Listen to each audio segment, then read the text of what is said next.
So we were going to talk about a few different political stories that made us horrified. Yeah.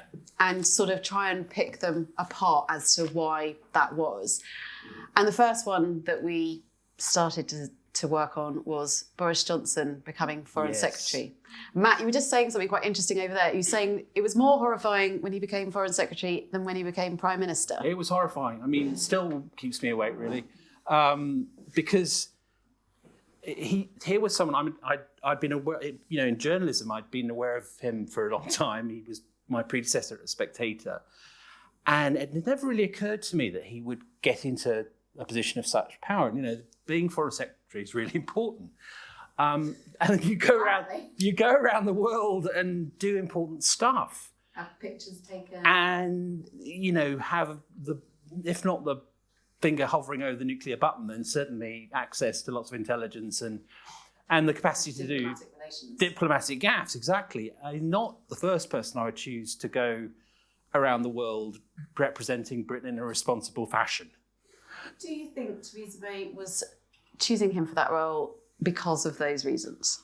I think she wanted him to fail, and in that regard, mission accomplished. But I think also she wanted him out of the house. And by anywhere but Westminster, which was nice for her, not so great for avoiding nuclear war or international incidents. So actually, it was one of those, I mean, it's funny, but it is also, it was a terrible appointment and a very irresponsible one because, you don't make a buffoon Foreign Secretary, or so we thought. It's one of these, I think the reason that kind of fear has entered the bloodstream of politics is that these weird things keep happening, which are like Mark mentioned having to rewrite the blurb. It's like a horror franchise that's out of control. And who's the main character? Well, I mean, exactly. I mean, the main character keeps getting killed. That's the problem. So it's a slightly askew one because what happens is that, but the 1922 committee are kind of like Jason or Freddy or, and they come here with a story, we're going to have to kill you. And that's the end of that film. Then the next film has Liz Truss, and that's a slightly shorter film.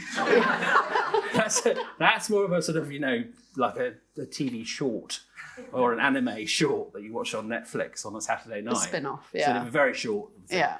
And she gets killed, and now there's a sort of twist because there's the new kind of dashing, looks like he might survive lead character called Rishi. And everyone's like, we thank God we can go back to being normal and not having to be terrified and everything will be fine. But the story by now and the story arc, and it's all going to end horribly.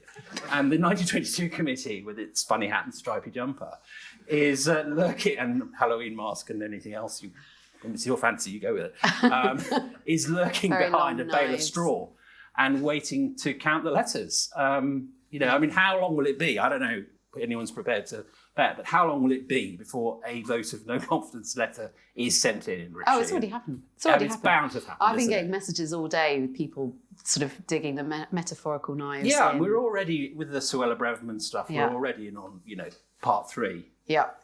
The return of Graham Brady. Of course, Rishi, we're slightly straying from the topics that I have written down and prepared, but never mind. Rishi is slightly also hamstrung by the fact that he's got his own sort of Freddy figures who helped him get there. The people that were stabbing Liz Truss in the back when she wasn't doing it herself. No, it's a bit like Jason versus Freddy, to keep the metaphor going, because he is actually himself, in politics terms, a serial killer usually one who gets someone else to do the stabbing. Yes. But, during the July leadership contest, he was presenting himself as, Mr. Clean, Mr. Integrity, Mr. I don't do all that stuff, unfunded tax cuts, not me.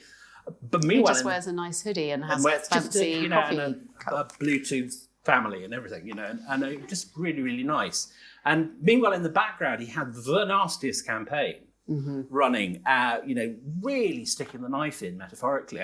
And so, yes, I mean, he's a much less cheery, nice, jolly fellow than he appears. Who do you think will be the sort of master of darkness in this?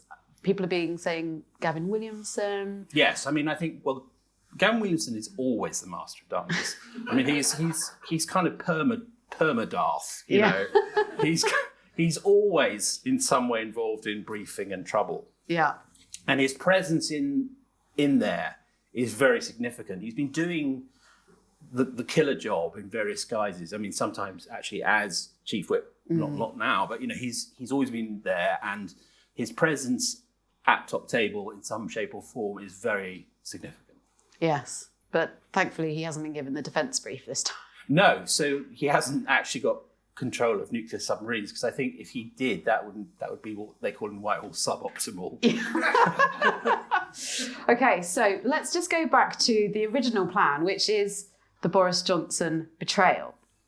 So Theresa May appointed him, and as we've discussed, he was spectacularly unsuited to the role. Just going through some of his greatest hits. He managed to increase Nazanin Zaghari Ratcliffe's sentence by implying that she was working in Iran rather than visiting relatives. He was told to stop reciting the opening verse to Rudyard Kipling's The Road to Mandalay at a Buddhist temple in Myanmar's capital, Yangon. He managed to compare the EU to both Hitler and Napoleon. He conveniently avoided collective responsibility by flying to Afghanistan at the cost to the taxpayer of £20,000 rather than vote on a third runway at Heathrow. And then he rewarded May by resigning, triggering Chuck Checker's campaign and bringing down her premiership. Yeah, I mean, it's like the plot line to a sort of political version of the Joker, isn't it? I mean, short of the makeup, he's a comedy villain. Yeah. But everyone kind of thinks that he is just a buffoon. Yeah, well, I think we've kind of got. I mean, I never say never, but I think we've got it out of our system. But at the weekend, there was a kind of threatening of the reboot of the franchise. Unbelievably, I still can't believe it was only last weekend. I know, and he was only 7 weeks after he had resigned in total disgrace, with more than 50 ministers resigning. There were serious members of the cabinet, one thought, saying, you know what the answer to this mess is? Boris. So he flies back from the Caribbean, and people are going, he'll be back in Downing Street by what's now tomorrow. Yeah. And we were all going, oh yeah, that might happen. Because by now we're living in a world, a kind of meta-reality where that is conceivable. And I think that's one of the reasons why, for all the fact, we do joke about Boris, and he is funny, that humour has a very dark edge to it, because he actually, I think, would never have won. But had he got into the members' round, it would have been very ugly, very disuniting, and I guess there is a chance he might have prevailed incredibly. Yeah, I think if he got into the members' round, we talked about this, didn't we? I'm convinced he would have done. But the problem is that, he would have done with 2/3 of the party against him, and then it would have been a bloodbath. It would have been a Texas Chainsaw Massacre. Yes. I mean, it was interesting, the wording of his... there's a slight sort of Dr. Evil dimension to him, in that the wording of his I'm not standing was very careful and not ruling out coming back. It is now time for me to go and spend time with one of my many families. It was kind of, I'm going to... I'm just not going to do it now. Yeah. And when you have the kind of power psychosis that he does, you never give in. So at the moment, Sauron has been defeated, but who knows when he'll be flying in again. But there are already other sort of characters that you can see the franchise extending to, right? So this week already we're seeing sort of Suella Braverman. Yeah. She's got a lot of heart. All right, Mr. Braverman.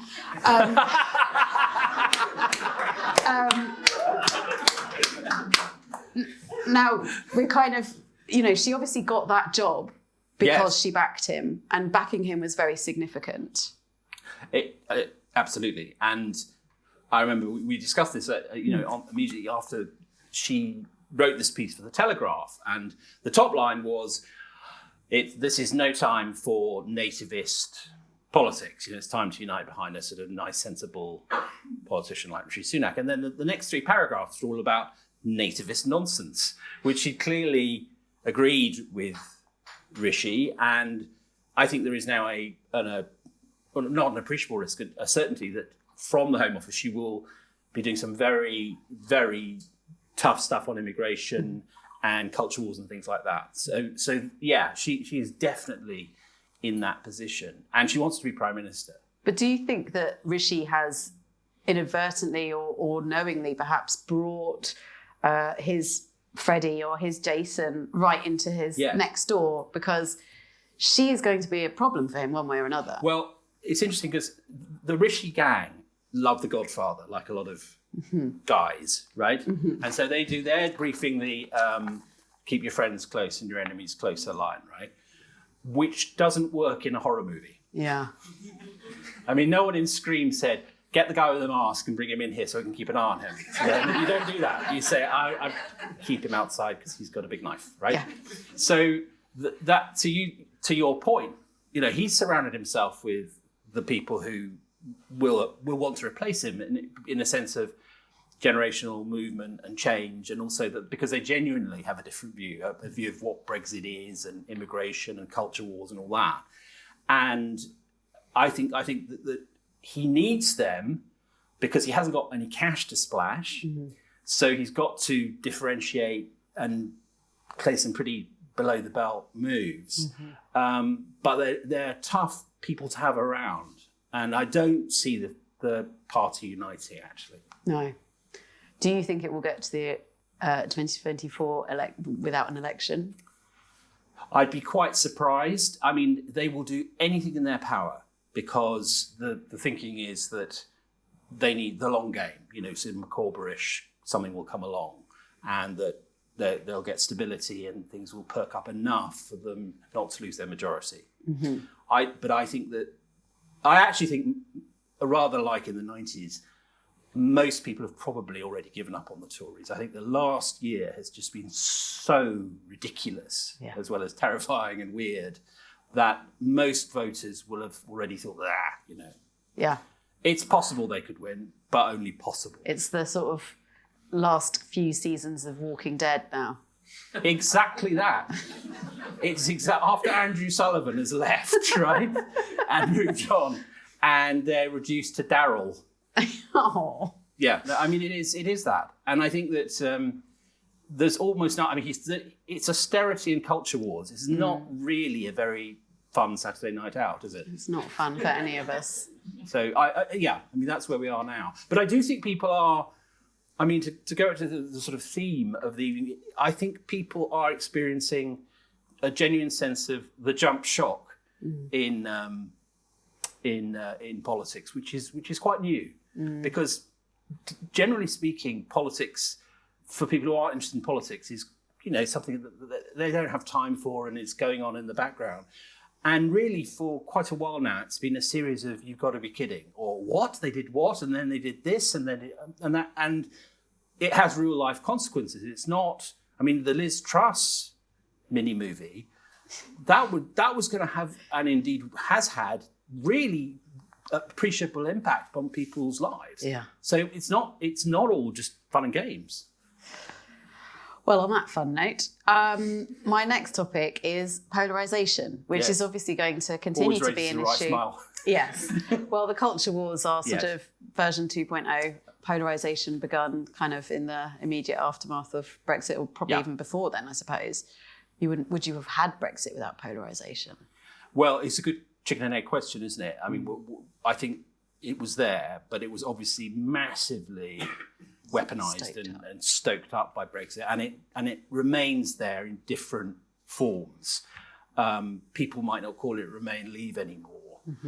They might call it woke versus traditional or whatever they choose to. I think Ramona still gets bandied around. Ramona still has an outing, and I enjoyed the sort of insane QAnon-style conspiracy theories that were running through the last desperate sort of shreds of the media that were supporting Liz Truss, that she was being brought down by a kind of cabal of Ramonas. Yeah. When she was doing fine on her own. Yeah. She didn't need and let's any not help. forget, Rishi was a Brexiteer. Exactly. Before she was. Rishi was a Brexiteer, and she was a Remainer, so it doesn't even work. But it is interesting that a bit like mentioning North London or Islington or people that can read, it's a guaranteed sort of them, the elite, up to no good at the BBC, I'll be bound. And so that was the last desperate throw of the dice. It was all a plot. Do you think we've seen the last of the anti-growth coalition? Oh no, I mean, I think they're playing at the Marquee concert, but no, I mean, the Anti-Growth Coalition is such a good indie band name, which is slightly off topic, but I rather enjoyed their brief sort of moment in the sun because it's such a ridiculous idea. And even as she was doing the "I'm sorry" media round, she wrote a piece in the Sun where she kept going at the no, I'm not going to be pushed aside by the anti-growth. Who are these people? Where do they meet? Do they do merchandise? How can I join? I have to say, I know that the theme is horror, but often it felt more like a sci-fi kind of watching her. She was robotic. It was like Body Snatchers. She wasn't there. No, she really wasn't.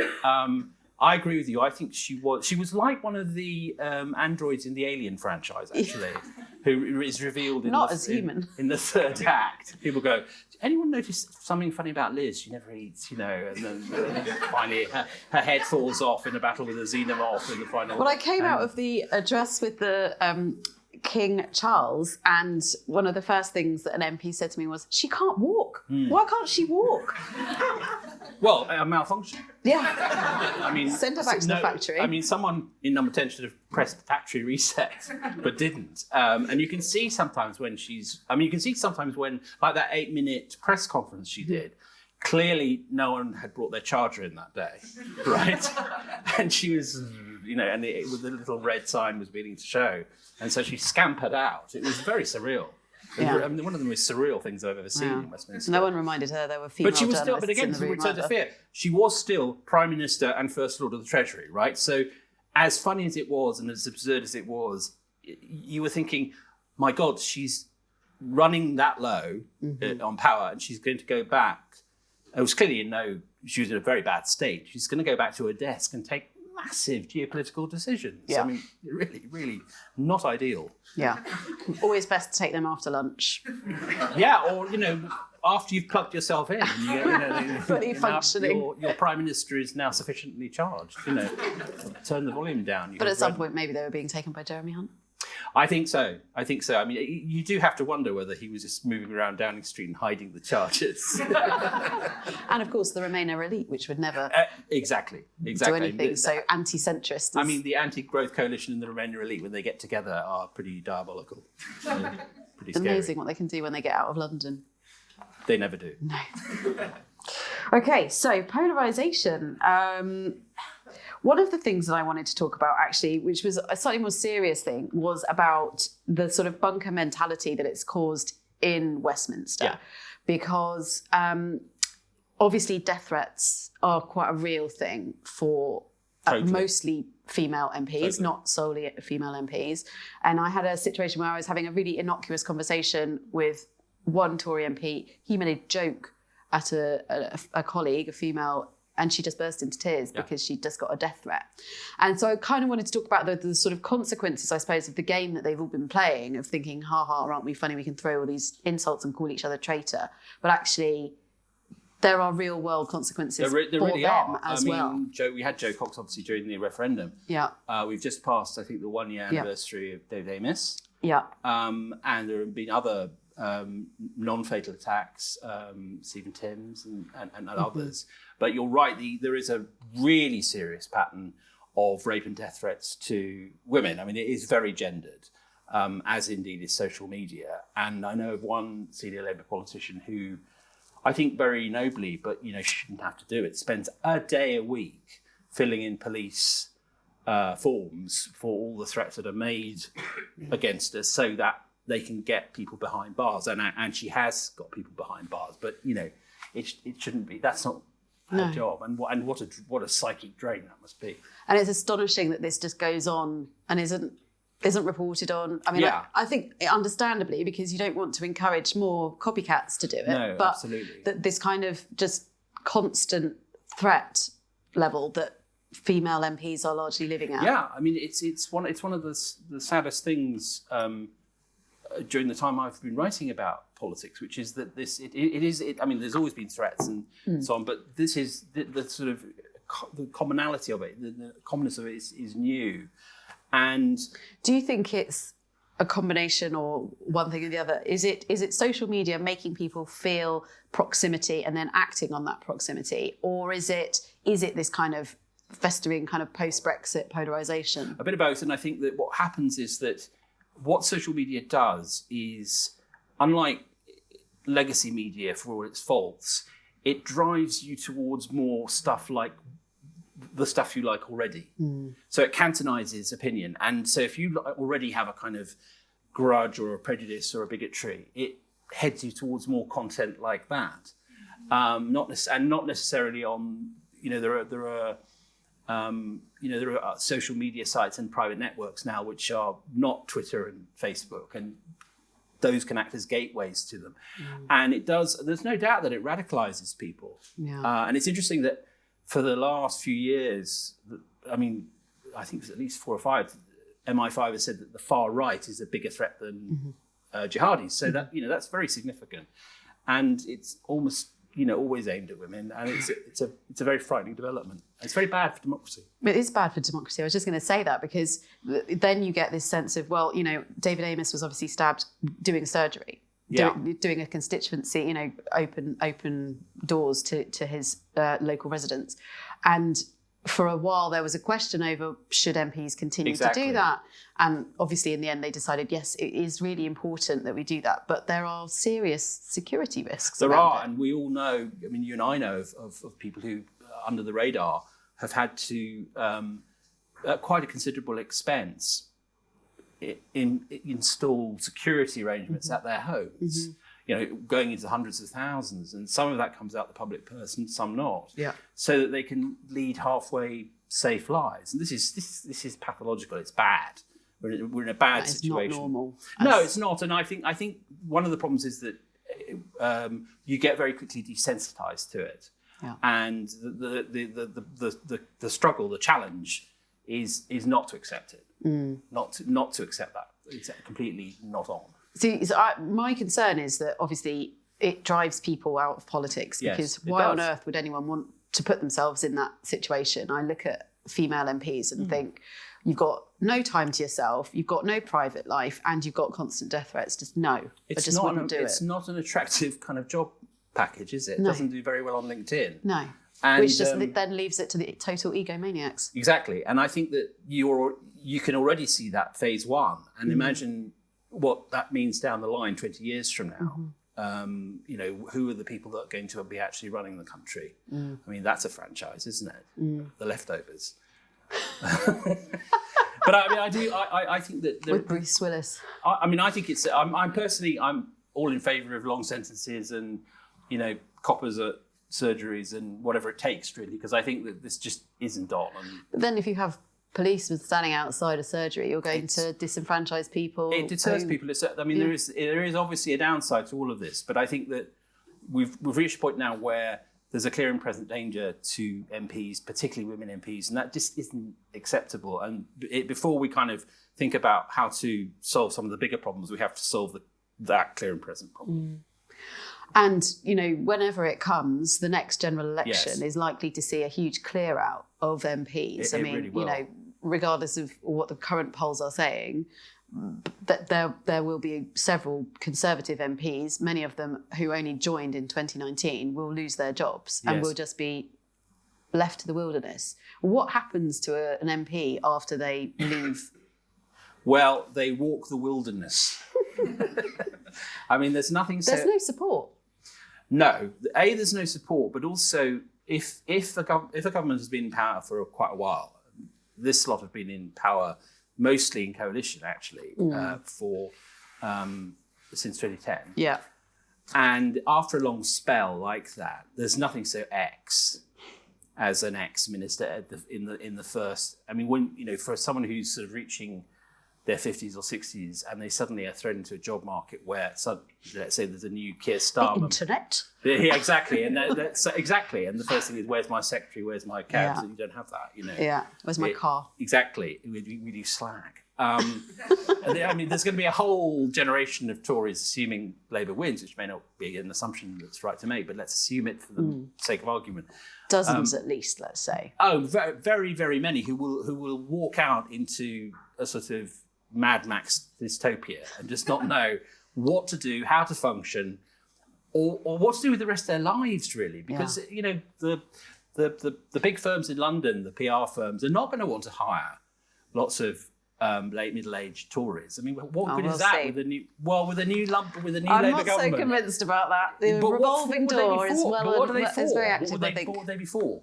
I believe it's called access. To what? To Steve Baker is the man to get you into Keir Starmer's office? I don't think so. Maybe gets a bit closer than anyway. Yeah. But the other side of the equation is the young uns that have come in and spent 2 years being locked down, and then a year basically in the bars getting hammered, and then they're out again.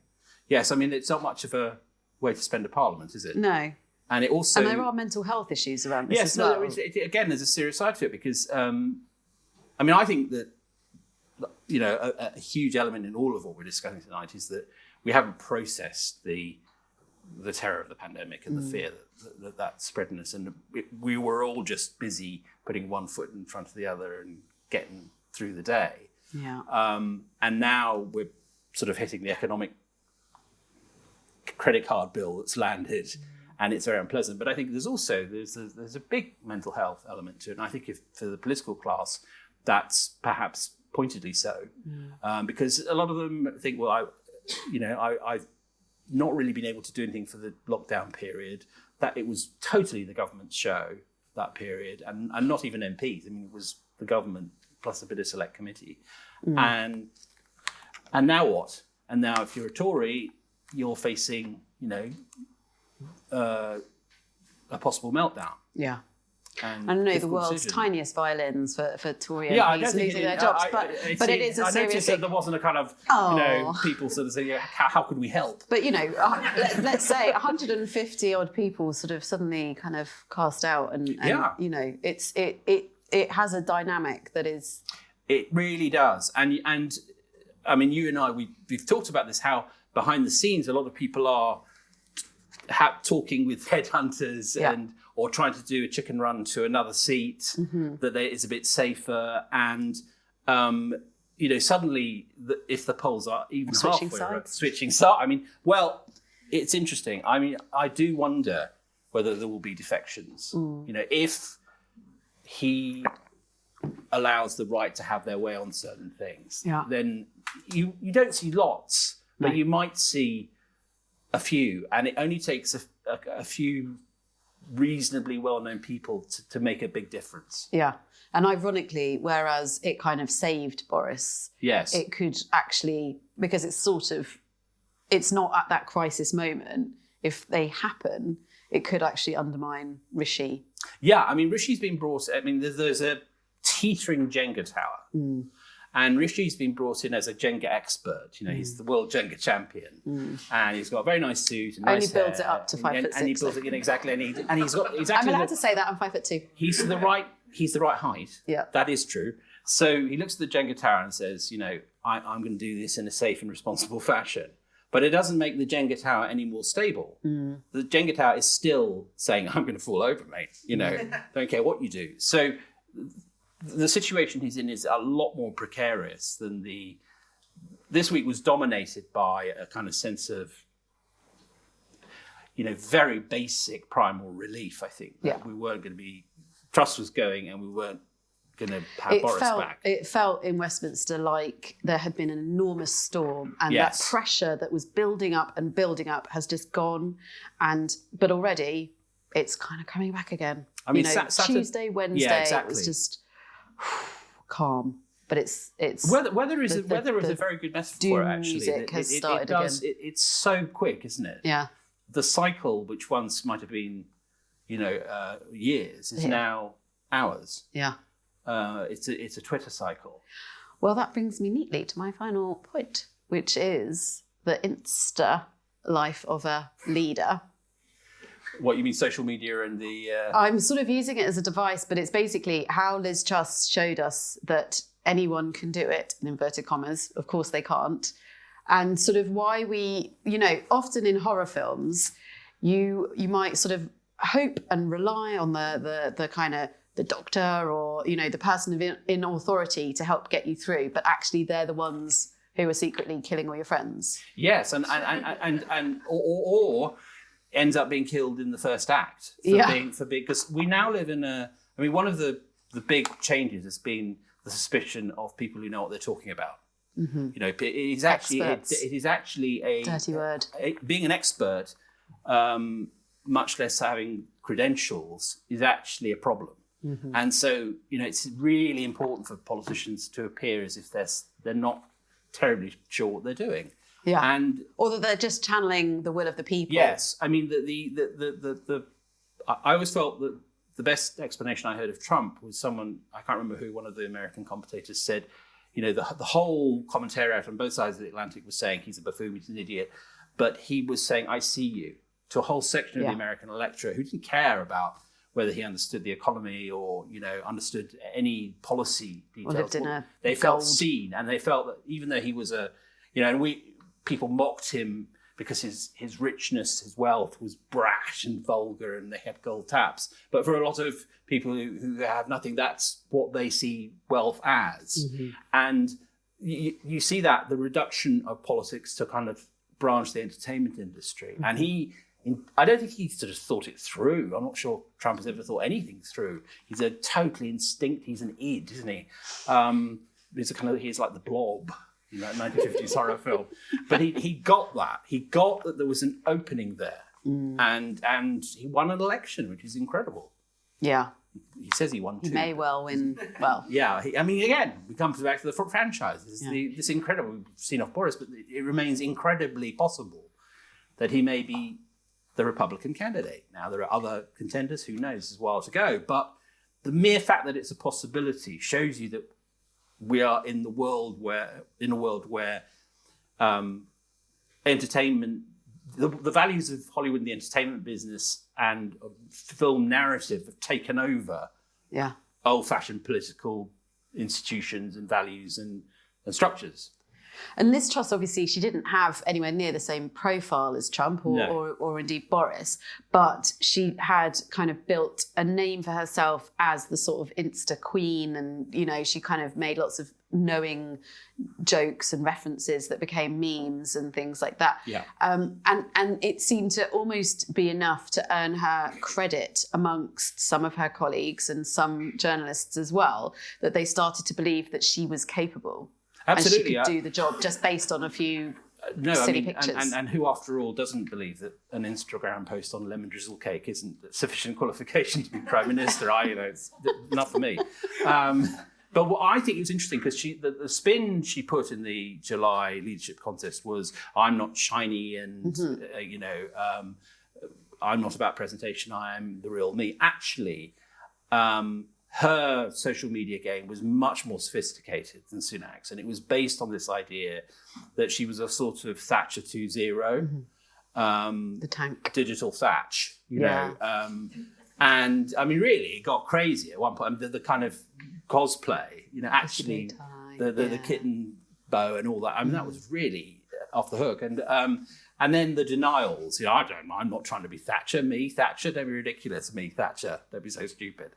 Whereas Sunak just posts pictures of himself in a very expensive hoodie, pouring with his signature, pouring tea with the nice, ready for Rishi signature, which is not particularly sophisticated. I know Cass Horowitz, his social media guru, is a very well thought of in that world, but I actually don't think that the image Rishi has put forward to the world, which is of a billionaire who doesn't really understand much about the modern world and can't use a swipe card, have been hugely effective.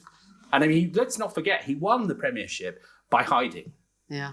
He didn't win in the July-September race. So this time around, he just hid in a box. And at least it wasn't a fridge. Everyone, or whatever, however big the box was, I don't know. I don't want to go back in the box. And so he hid in the box. And Penny Mordaunt said, I've got so many more numbers than you know, it's unbelievable. But just no policies. And I can't tell you yet because I haven't decided yet, but believe me, I've got hundreds of nominations. They're the best. And Boris flew back from coming back, dudders, I'm going to be Prime Minister, no matter that I had to stop being Prime Minister 7 weeks ago. there's this insane thing going on for 3 days. Sunak stays in his box, no interview, incredible. He's going to be prime minister of a G7 nuclear nation. Doesn't talk to anyone. Doesn't even declare. Doesn't even say, stays in the house.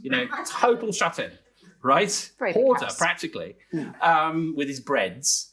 And then at the end of it, Graham Brady stands up and says, by the way, folks, there's a new prime minister, opens a box, and out comes a small but perfectly formed, well-tailored Rishi Sunak. And everyone says, how did that happen? And everyone says, it's the system. Well, but I mean, it was preposterous. I mean, at least do one interview, just sort of for convention's sake. On Sunday morning, I thought, well, he's bound to do Koonsberg or Sophie Ridge or the Andrew Neil show or something. Yeah. Just to say, I am standing and I like bread and I like fiscal responsibility and I look tall in the distance, right? If he stands next to me. Exactly. So something, anything. But there wasn't that at all. It was just, where's Rishi? It was like a children's book, And Graham Brady said, he's going to be number 10. And so that was sort of the payoff, was that if the Invisible Man turned out to be Prime Minister, which is one of the... And all the papers said, isn't it great? At last, return to sanity. Well, maybe. I just want to go back to one person name you mentioned there, who we haven't spoken about, but who I think is kind of the Freddy Krueger in all of this, and that is Margaret Thatcher. Yes. Discuss. Well, I suppose Is she the if you're nightmare? into horror movies, there are some people who think anything sort of post-1980 is far too modern, and they're into Hammer House of Horror and, just rip-offs, The Wicker basically. Man and stuff like that. Exploitation genre and zombie movies where arms fall off and things like that. And I think that the political equivalent, she's the OG, isn't she, of sort of political villains. And actually, the problem is that she was quite a serious figure. But I think in contemporary memory, she's become, for people, this preposterous deity, kind of, fills the sky to a ludicrous extent, or the incarnation of pure evil. Just the sort of spawn of the devil, straight out of the Book of Revelation. And she does lurk. She lurks. It was in the July election when there was actually some conversation, and people, including Rishi, did say so. He wrote a ridiculous piece where he used the word Thatcherite, I think, about seven times. It was unbelievable. It's crazy that a young man of apparently modern outlook is trying to be prime minister by citing someone who stopped being prime minister, 32 years ago? Yeah. I mean, he was 10. He doesn't know anything about that. I mean, it's like claiming that his favourite record is Thriller. It wouldn't be true. Yeah. So I think that the Thatcher myth has become very, very corrosive, and it's trapped the Conservative Party because, yes, she was Prime Minister for 11 years, and she won 3 big parliamentary majorities, although Blair won bigger majorities. But, it makes no more sense than her, people taking their cue from her than people in the 50s taking their cue from Lord Salisbury. I mean, it's just silly. But it's become the sort of gold standard. In the same way that the Star Wars franchise now can't really escape Darth Vader. We watch it, and you just know at some point you're going to hear heavy breathing, and they're somehow sort of corseted into the story is going to be Darth, and the ratings are going to. And they have a similar problem in the Tory party, which is that she just has to be involved in the discussion in some way. Well, I wonder whether Boris might sort of take that mantle from her, and instead of the Thatcher shadow, it will be the Boris shadow. I think so, because I think that he's very deeply embedded in our culture now. I mean, people... And everyone will define themselves either... Exactly. And people have a very strong opinion about him, and people will forget about Partygate. I mean, not those who were personally offended because they had awful reasons such as they weren't able to grieve their relatives during COVID. But the reason we were all so angry was we'd all sat in the house and not had parties, and we were slightly surprised that the people that had told us to sit in the house and not have parties seemed to be doing nothing other than have parties. So the anger was acute for a long time, but it will fade because all things fade, all stories move along. And he's been a figure in popular culture for a lot longer than he was a senior politician. You know, he was London mayor, but before that, he was one of the very few journalists who was a household name. And I remember, you know, well before he was mayor, having lunch with him and walking out, he had his sort of P.G. Woodhouse bike. And you know, cabbies, you know, Boris, and you know, and then horrifically, you know, young people coming up and going, "We hate the Tories, but we think you're brilliant." And I was, no. But he had for a while. I think he lost that at Brexit during the Brexit referendum. But for a while, he was the Heineken Tory, and that will leave a strong trace elements. And I mean, Thatcher believed well into her dotage that she was going to come back. And I think Blair still does believe he's going to come back. And I'm sure Boris will believe he can come back until the day he dies.